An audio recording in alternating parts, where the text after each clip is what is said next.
اور مسلمان کو ڈپریشن کس بات کا؟ وہ کس شک میں مبتلا ہے؟ وہ کن انسرٹینٹیز کا شکار ہے؟ اس کی تو کتاب شروع یہاں سے ہوتی ہے، الف لام میم ذالک الکتاب لا ریب فیہ، اور اس کتاب میں کوئی شک نہیں، اس کلام میں کوئی شک نہیں، تمہارے پروردگار میں کوئی شک نہیں، تمہارے پروردگار کی پلاننگ میں کوئی شک نہیں۔ اس کے باوجود بھی فائنینشیل ڈپریشن، وہ اس لیے کہ ہم خدا پہ اعتبار نہیں کرتے، ورنہ اللہ رب العزت نے تو قرآن میں صاف کہا ہے ما من دابۃ فی الارض الا علی اللہ رزقها، زمین پہ کوئی ذی حیات نہیں جس کا رزق میرے ذمہ نہ ہو۔ تو پھر کس بات کی پریشانی ہے کہ مل کیوں نہیں رہا؟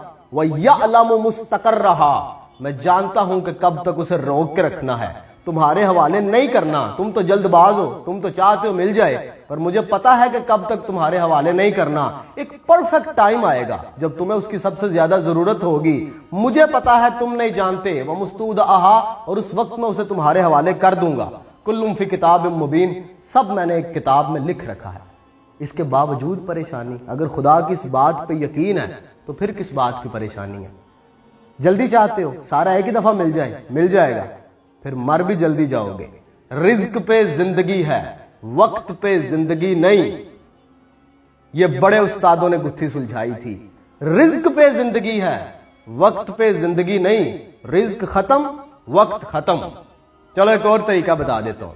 مرشد من دانائے راز مولا علی علیہ السلام نے فرمایا کہ لوگ رزق کو محنت میں تلاش کرتے ہیں، جبکہ رزق تو سخاوت میں پوشیدہ ہے۔ آپ اپنے بچوں کو پیسے کمانے کے طریقے سکھائیں، لیکن اس کے ساتھ ساتھ انہیں اللہ رب العزت کی ذات پہ یقین کرنا بھی سکھائیں، قرآن پہ یقین کرنا بھی سکھائیں، اللہ رب العزت کی پلاننگ کے اوپر یقین کرنا بھی انہیں سکھا دیں۔